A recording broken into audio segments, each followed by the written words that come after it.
Based on reactions on my last video where I talked about additional state creation in Nigeria, where it is argued that states are expected to continue to serve as federating units within the federation.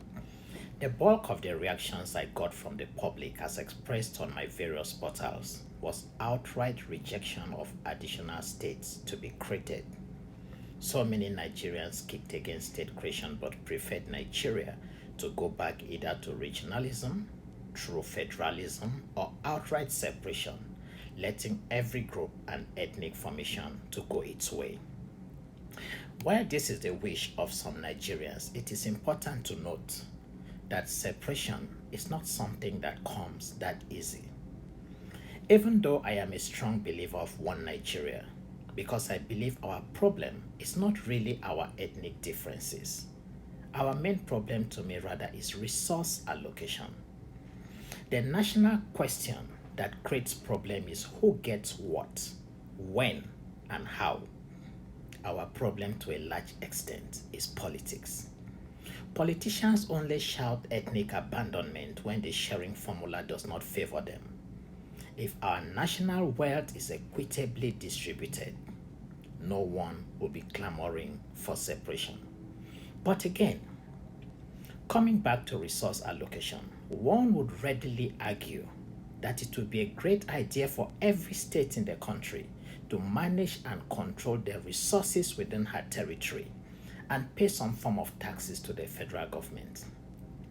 As beautiful as this argument sounds, it is very difficult to achieve that given the nature of our federation and the character of our political elites.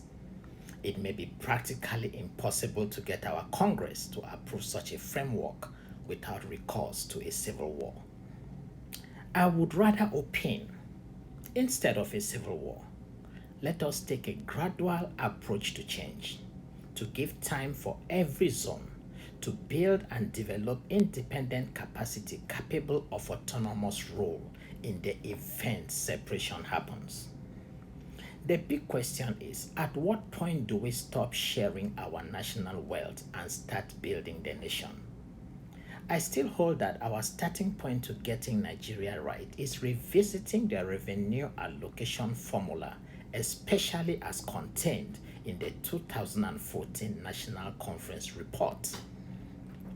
The conference accordingly decided as follows: that the sharing of funds accruing to the federal account among the three tiers of government should be done in the following manner: that the federal government should hold 42.5%, state governments should hold 35%, while local government should hold 22.5%.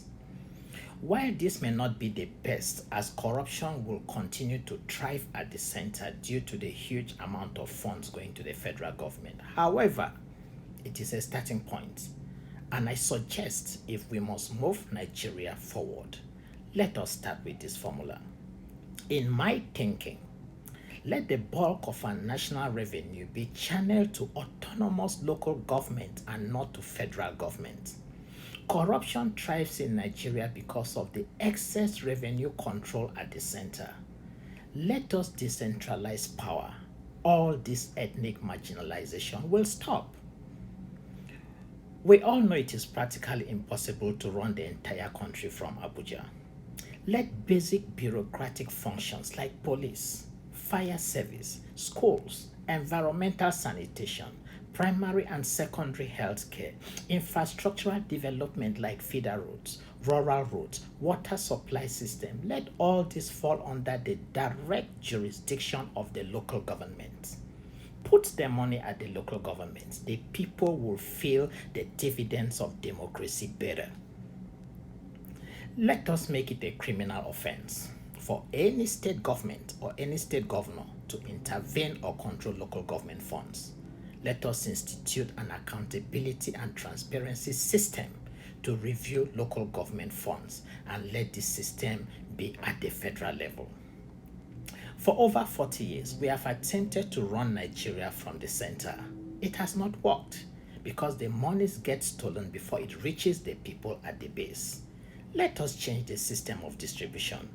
Let us allocate more money to the base, that is the local government, and supervise from above.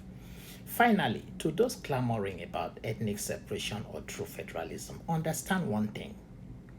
It is a great idea to govern a people, but I cannot recall any nation in the world that achieved states' rights or outright separation without a fight or a civil war.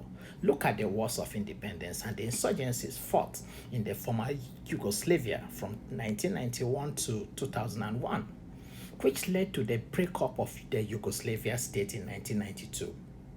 Its constituent republics declared independence despite unresolved tensions between ethnic minorities in the new countries. The new countries have found it practically difficult to stand independently.